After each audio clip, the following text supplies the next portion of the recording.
Hello exporters, क्या आप भी अपने एक्सपोर्ट बिजनेस के लिए लीड जनरेट नहीं कर पाए हो? एक्सपोर्ट बिजनेस तो है लेकिन बायर नहीं है।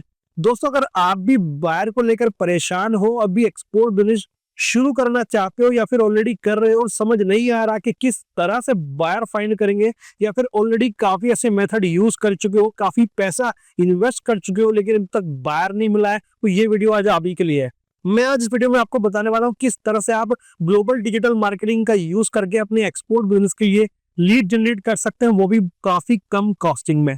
मैं तुषार गुप्ता स्वागत करता हूं आपका हमारे यूट्यूब चैनल पर। इसके थ्रू हम आपकी हेल्प करते हैं आपके एक्सपोर्ट इंपोर्ट बिजनेस को सेटअप करने में, लीड जनरेशन में और मार्केटिंग में। चलिए चलते हैं और जानते हैं किस तरह से आप अपने एक्सपोर्ट बिजनेस के लिए ग्लोबल डिजिटल मार्केटिंग के थ्रू लीड जनरेट कर सकते हैं।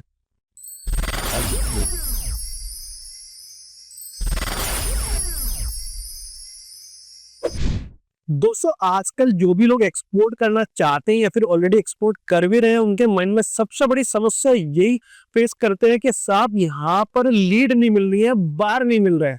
बायर को लेकर सब परेशान है। तो देखिए, सबसे पहली दिक्कत, अगर आपके पास कोई भी प्रोडक्ट तो है, बहुत अच्छा प्रोडक्ट है, इसकी डिमांड इंटरनेशनल मार्केट में काफी अच्छी है, लेकिन साहब बायर नहीं है, लीड नहीं है, नहीं पता किस तरह से हम इस प्रोडक्ट को इंटरनेशनल मार्केट में सेल करेंगे।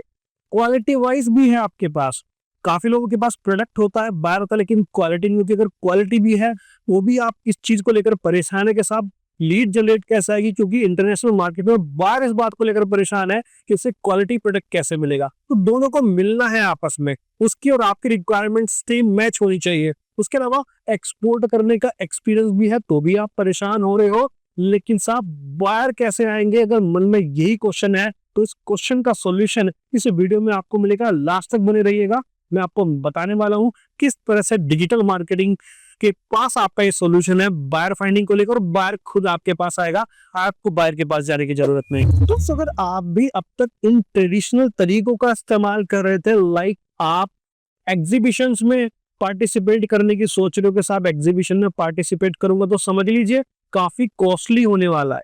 इतना इजी नहीं है। 30-40,000 1 लाख रुपीज से नीचे कोई एग्जीबिशन में आप पार्टिसिपेट नहीं कर सकते। वो बहुत ही लिमिटेड अपॉर्चुनिटीज रहती है। जो लोग ऑलरेडी इतना कैपिटल इन्वेस्ट कर सकते हैं उन लोगों के लिए बेटर, लेकिन बिगिनर्स के लिए यहाँ काफी डिफिकल्टी हो जाती है। आपका कोई रेफरेंस नेटवर्क अगर नहीं है कि साहब कोई मुझे रेफर कर दे कि मैं ये प्रोडक्ट बनाता हूं, तो नेटवर्क की आपको रिक्वायरमेंट है। अगर आप भी इन मेथड्स पर भी फॉलो कर रहे हो, तो आपको डेफिनेटली प्रॉब्लम होती होगी। मिडिल मैन के बारे में आप सोच रहे हो, आपने सोचा होगा सब काफी ऐसे एक्सपोर्टर्स हैं जो ऑलरेडी किसी एजेंट के थ्रू काम करते हैं, या फिर आपने भी सोच लिया कि साहब मैं भी एक्सपोर्ट बिजनेस करूंगा और एजेंट के थ्रू काम करेगा, तो ये मेथड सक्सेस होने वाले दोस्तों नहीं है। इनसे आपको बेटर रिजल्ट नहीं मिलेंगे। तो बेटर रिजल्ट अगर आपको चाहिए, तो आपको फोकस करना पड़ेगा ग्लोबल डिजिटल मार्केटिंग पर। ऑनलाइन कैटलॉग करना पड़ेगा, ऑनलाइन प्रोफाइल बनाना पड़ेगा। जितना अपना ऑनलाइन आप प्रेजेंस स्ट्रांग रखेंगे, उतना रिजल्ट आपको बेटर मिलेगा। और ये ऑनलाइन प्रेजेंस को स्ट्रांग करने के लिए क्या करना है, आइए जानते हैं। तो अगर आप भी ट्रेडिशनल मेथड का यूज करके थक चुके हो, परेशान हो चुके हो और अभी नेगेटिव हो चुके हो कि साहब एक्सपोर्ट बिजनेस में बायर आसानी से नहीं मिलते, तो ऐसा बिल्कुल नहीं है। आप इन मेथड्स को यूज करें, बायर डेफिनेटली आपको मिलने वाले हैं, जेन्युइन लीड्स आपको मिलेंगी। सबसे पहला काम, आपको अपनी वेबसाइट बनानी है विद कैटलॉग। वेबसाइट प्रोफेशनल होनी चाहिए, एक्सपोर्ट बिजनेस के अकॉर्डिंग होनी चाहिए। फॉर एग्जाम्पल मल्टी लैंग्वेज होनी चाहिए, कंटेंट लोकलाइजेशन होना चाहिए। जिस कंट्री, देखिए काफी लोग क्या करते हैं, वेबसाइट बनवा लेते हैं जो इंडिया के हिसाब से बनी है, उसका एसईओ इंडिया में करा रहे हैं। आपका बायर है फॉरेन कंट्री में, एसईओ इंडिया का हो रहा है, इंडिया के हिसाब से वेबसाइट बनी हुई है, वो कैसे परचेज करेगा, उसको पसंद ही नहीं आएगी। तो आपको वेबसाइट एक्सपोर्ट के अकॉर्डिंग बनानी है। उसके अलावा एसईओ करना है, सर्च इंजन ऑप्टिमाइजेशन करना है, तो गूगल पर आना है आपको। उसके अलावा बहुत सारे ऐसे सर्च इंजन है जो अलग अलग कंट्रीज में यूज किए जाते हैं, उन पर भी प्रेजेंट करनी है। बिंग पे आपको करनी है, या इंडेक्स पे आपको करना है। तो देखिए होता क्या है, जितना आप दिखेंगे उतना बेटर होगा। ये एसईओ का मतलब, कोई भी बायर अगर सर्च करता है हैंडीक्राफ्ट एक्सपोर्टर इन इंडिया, तो आपकी वेबसाइट उसे पहले पेज पर, पहली प्लेस पर शो होनी चाहिए। द फर्स्ट प्लेस भी ना, एटलीस्ट पेज तो हो, ताकि वो सर्च आउट कर सके। तो इस तरह से आपको एसईओ कराना है। सोशल मीडिया अपनी प्रेजेंस करनी है, यानी कि आपको फेसबुक पर भी आना है, इंस्टा पर भी आना है, यूट्यूब पर आना है, आपको लिंक्डइन पर आना है। और इन सब प्रोफाइल को प्रोफेशनली बनाया जाता है। ऐसा नहीं कि आपने उनका सीधा इनको बना दिया। अगर आप फेसबुक की बात करेंगे, बिजनेस पेज बनेगा, पूरा कंटेंट ऑप्टिमाइज होता है, उस पर आपकी इमेज ऑप्टिमाइज होती है, एज पर बिजनेस के अकॉर्डिंग बनता है। और काफी एक्सपोर्टर्स के लिए हम लोग काम करते हैं, हम भी उनके लिए डिजिटल मार्केटिंग करके देते हैं। तो हम लोग क्या करते हैं, उनके लिए अलग अलग कंट्री के लिए अलग अलग पेजेस भी बनाते हैं, जिस पर लैंग्वेज के अकॉर्डिंग हम लोग काम करते हैं, राइट। तो इस तरह से आपको प्रॉपर प्रोफेशनल आपका प्रोफाइलिंग करनी है डिजिटली। उसके अलावा B2B लीड जनरेट अगर आप करना चाहते हैं तो उसके लिए भी आपको एड रन करने हैं। लाइक आप अगर आपने सोच लिया कि साहब मेरे को 2 दिन के अंदर ही लीड चाहिए, तो आप गूगल एड रन कीजिए। आप गूगल एड रन कर सकते हैं।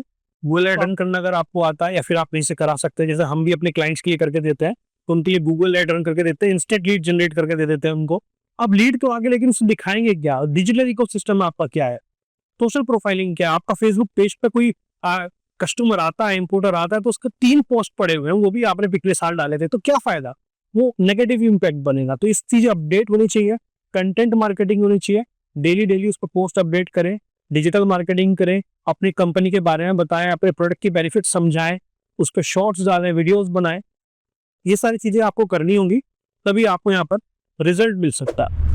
एक छोटी सी केस स्टडी मैं आपसे डिस्कस करना चाहता हूँ। हमारे पास अभी कुछ प्रोफाइलिंग के एक्सपोर्टर्स आए थे जो बायर फाइंडिंग को लेकर बड़े परेशान थे, लीड जनरेट नहीं हो पा रही, तो हमने उनको ऑडिट किया, चेक किया कि क्या प्रॉब्लम है उनके बिजनेस में, उनके डिजिटल प्रोफाइल्स को देखा, तो उनका कोई भी डिजिटल प्रोफाइल बना हुआ ही नहीं था। वो ऑलरेडी इंडियन मार्केट में काम कर रहे हैं, काफी अच्छा काम है उनका, लेकिन एक्सपोर्ट नहीं कर पा रहे थे। तो हमने क्या किया, उनका सबसे पहले डिजिटल प्रोफाइल पे फोकस किया। स्पोर्ट्स बुक्स का उनका काम था, क्रिकेट बैट बॉल्स काफी बल्क क्वांटिटी में वो एक्सपोर्ट कर देते हैं, इंडिया से करने के बारे में सोच रहे थे, बेसिकली वो डोमेस्टिक करते थे। स्पोर्ट्स गुड्स एक्सपोर्टर्स हैं, उनके लिए हमने काम किया। तो यहाँ पर उनके लिए हम लोगों ने स्ट्रेटेजी क्या फॉलो की, जिन कंट्री में क्रिकेट बैट बॉल्स की रिक्वायरमेंट है उन कंट्री को टारगेट करते हुए उनका पूरा डिजिटल इकोसिस्टम मेंटेन किया, उनके लिए इंटरनेशनल एसईओ किया, उनके लिए गूगल एड्स रन किए और भी B2B एड्स रन किए। तो वहां से हमें डेफिनेटली रिजल्ट मिला, करीब 92 लीड्स हमें मिली, इसमें से काफी अच्छा कन्वर्जन रेशियो उनको मिल गया। उसके अलावा हमने ज्वेलर्स के लिए काम किया, टेक्सटाइल ट्रेडर्स के लिए काम किया, हैंडीक्राफ्ट के लिए स्पेसिफिकली हम लोग काम कर रहे हैं।